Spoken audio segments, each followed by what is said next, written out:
हमारे संपादकीय मंडल ने इन तमाम पोलिंग रिजल्ट्स के बाद यह तय किया कि आज, क्योंकि इस वक्त भारत मंडपम दिल्ली में एक बड़ी बैठक चल रही है एनडीए की, जहां पे प्रधानमंत्री मोदी के कार्यकाल, जो थर्ड कार्यकाल है, उसके 2 साल पूरे होने का सेलिब्रेशन है। पूरा एनडीए मौजूद है, इसीलिए यह तय किया गया कि सबसे पहले इस खबर को दिखाकर शुरुआत करते हैं आज के चक्रव्यूह की, क्योंकि कुछ ही मिनटों के बाद प्रधानमंत्री मोदी का एक बड़ा भाषण देश के नाम होने वाला है। आज 10 जून की यह तारीख देश के लोकतांत्रिक इतिहास के सुनहरे पन्नों में दर्ज हो चुकी है। एक ऐसा कीर्तिमान जिसने आज देश के 70 साल से ज्यादा पुराने रिकॉर्ड को ध्वस्त कर दिया है। प्रधानमंत्री मोदी अब भारत के इतिहास में लगातार सबसे लंबे समय तक रहने वाले निर्वाचित यानी इलेक्टेड पीएम बन चुके हैं। आज पीएम मोदी ने निर्वाचित प्रधानमंत्री के तौर पर अपने 4,399 दिन पूरे कर लिए हैं और देश के पहले प्रधानमंत्री जो कि निर्वाचित होकर जब आए थे, पंडित जवाहरलाल नेहरू, उनके रिकॉर्ड को पीछे छोड़ दिया है।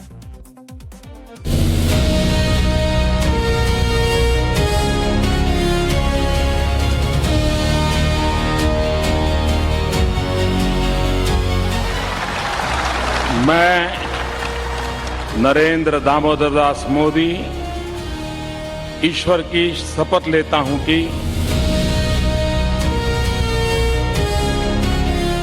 मैं विधि द्वारा स्थापित भारत के संविधान के प्रति सच्ची श्रद्धा और निष्ठा रखूंगा। मैं संघ के प्रधानमंत्री के रूप में अपने कर्तव्यों का श्रद्धापूर्वक और शुद्ध अंतःकरण से निर्वहन करूंगा।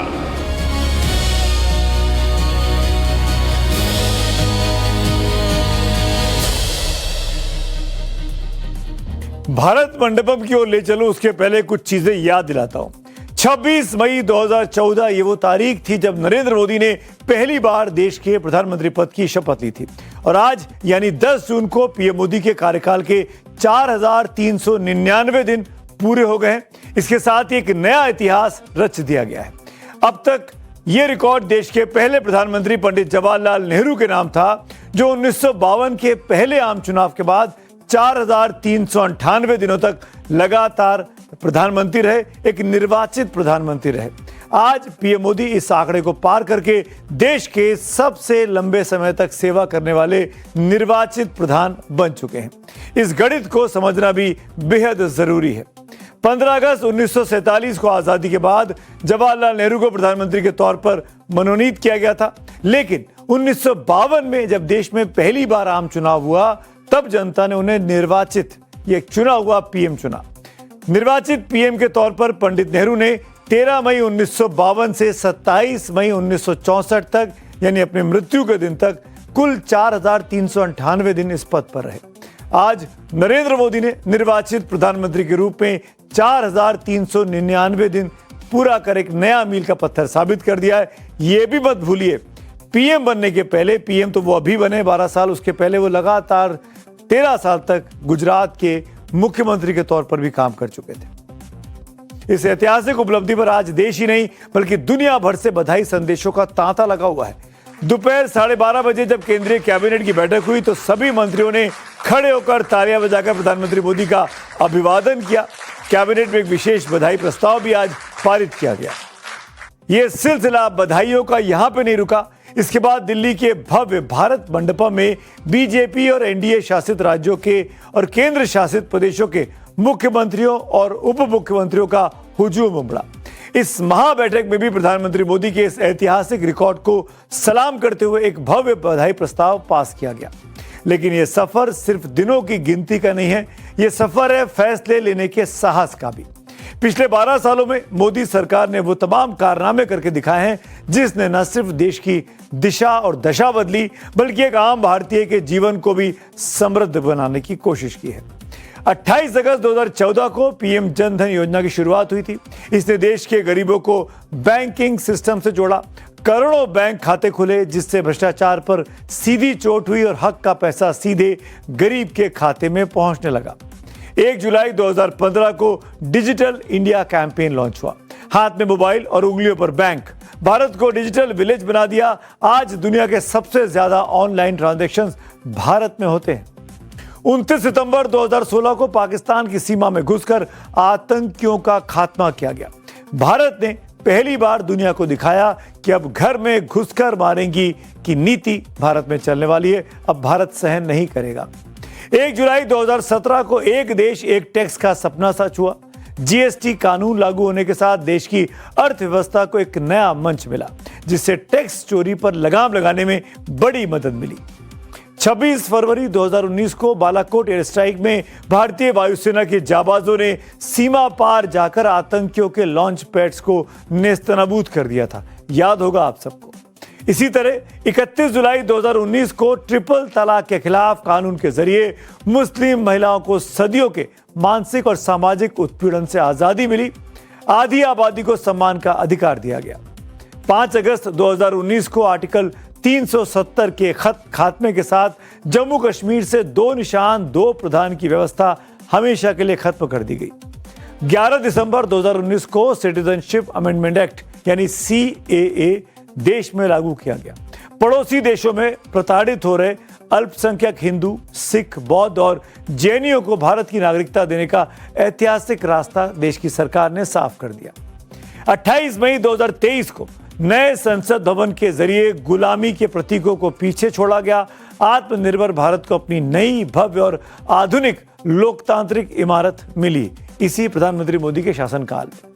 9-10 सितंबर 2023 को G20 सम्मेलन में दुनिया के सबसे शक्तिशाली देशों के राष्ट्राध्यक्ष एक साथ दिल्ली में जुटे। भारत की कूटनीति का लोहा पूरी दुनिया ने माना और ग्लोबल साउथ की आवाज भारत के इसी शहर दिल्ली में बुलंद हुई।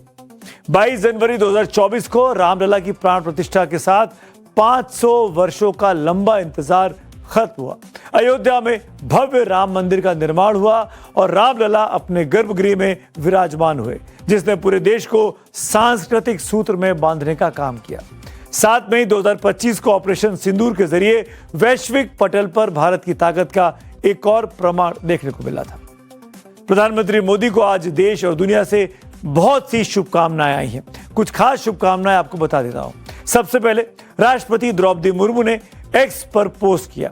पीएम मोदी की यह उपलब्धि केवल लंबे समय तक सार्वजनिक पद पर बने रहने का मामला नहीं है, बल्कि यह प्रधानमंत्री मोदी के नेतृत्व में देश की जनता द्वारा लगातार चुनाव में जताए गए विश्वास की पुष्टि भी है। कई देशों के राष्ट्राध्यक्ष भी पीएम मोदी को आज बधाई दे रहे हैं। इनमें इटली की प्रधानमंत्री जॉर्जिया मेलोनी, मलेशिया के प्रधानमंत्री अनवर इब्राहिम के साथ साथ ऑस्ट्रेलिया, मालदीव समेत कई देशों के टॉप लीडर्स शामिल हैं। लेकिन विपक्ष, खासकर कांग्रेस को प्रधानमंत्री मोदी के इस नए कीर्तिमान से मानो मिर्ची लगी है। राहुल गांधी ने विपक्ष की भूमिका एक बार फिर से निभाई। सोशल मीडिया पोस्ट में लिखा, 12 वर्षों की गरीब विरोधी आर्थिक नीतियों और कॉम्प्रोमाइज विदेश नीति ने आज देश को ऐसे हालात में लाकर खड़ा किया है जहां लाखों लोग, परिवारों और महिलाओं को लकड़ी के जहरीले धुएं की तरफ धकेल दिया गया है। उज्ज्वला योजना में सब्सिडी वाले सिलेंडरों की संख्या 9 से घटाकर 4 कर दी गई है। प्रवासी मजदूरों की जीवन रेखा 5 किलो के सिलेंडर भी 323 रुपए तक महंगा कर दिया गया है। अरबपति मित्रों को लाखों करोड़ों की कर्ज माफी दिलाना और गरीबों को अपनी नाकामियों का बिल थमाना, ये लूट का मोदी मॉडल है। कांग्रेस के साथ विपक्ष के दूसरे नेता मोदी सरकार के 12 साल के कामकाज को किस तरीके से देख रहे हैं, आप भी सुन लीजिए जरा। उन्होंने बिखरे हुए भारत को एक किया और मोदी जी का 12 साल याद किया जाएगा।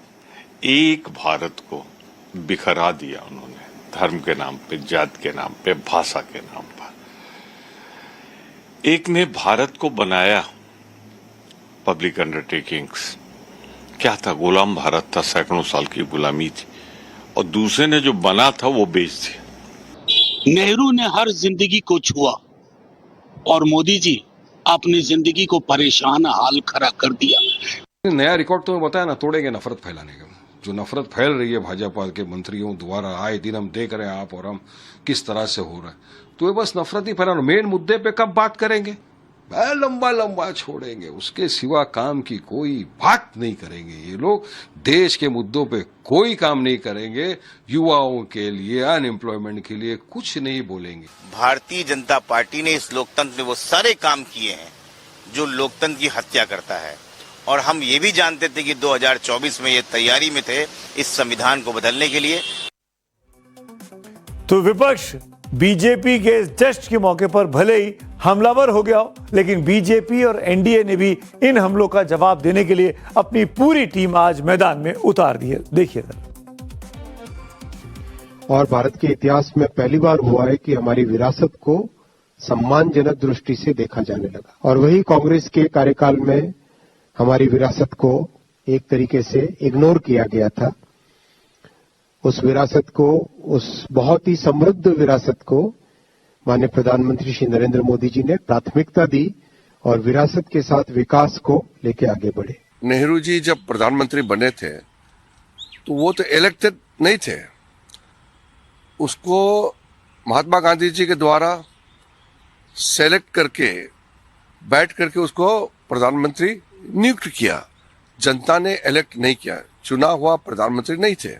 प्रधानमंत्री श्री नरेंद्र मोदी जी के कुशल नेतृत्व में भारत नई ऊंचाइयों को छू रहा है, भारत का वर्चस्व पूरे विश्व में बढ़ रहा है, और वो आगे चल के देश को एक विश्व गुरु और विश्व ताकत के रूप में जो बनाने के मिशन में लगे हैं, उस मिशन में वो कामयाब हो। कोई लोकतंत्र का हरण करके नहीं, जनता ने जनादेश दिया और सर्वाधिक दिनों तक आदरणीय नरेंद्र मोदी जी आजाद हिंदुस्तान के प्रधानमंत्री बने हैं। ये उनके लिए तो गर्व का विषय ही है, देश में गैर कांग्रेसवाद की राजनीति करने वालों के लिए भी गर्व का विषय है। सियासी घमासान के बीच एक कड़वा सच ये है कि विपक्ष हार से सबक नहीं लेता है, लेकिन बीजेपी वो न सिर्फ सीखती है बल्कि और जोरदार वापसी भी करती है। 2014 में पूर्ण बहुमत मिला, 2019 में 300 के पार एनडीए पहुंच गया, और जब 2024 में ग्राफ थोड़ा नीचे गिरा, अकेले दम पर बहुमत बीजेपी को नहीं मिला, तो आलोचकों ने सवाल उठाए। लेकिन बीजेपी ने एनडीए के कुनबे को इस बीच और मजबूत किया, और फिर जो हुआ उसने सबका मुंह बंद कर दिया, खासकर विपक्ष का। तमाम अंदेशों को पीछे छोड़ते हुए बीजेपी ने 2024 में ही महाराष्ट्र और हरियाणा में जीत का परचम लहराया। साल 2025 आते आते दिल्ली और बिहार की विधानसभाओं में भी भारतीय जनता पार्टी की सरकार बनती साफ हो गई, और अभी महीने भर पहले पश्चिम बंगाल जैसा एक ऐसा किला जहां पर बीजेपी कमजोर मानी जाती थी, आज से 15 साल पहले, वहां पर बीजेपी ने टीएमसी जो कि सबसे मजबूत पार्टी थी उसका सुपड़ा साफ कर दिया। पहली बार राइटर्स बिल्डिंग पर भगवा झंडा लहरा रहा है।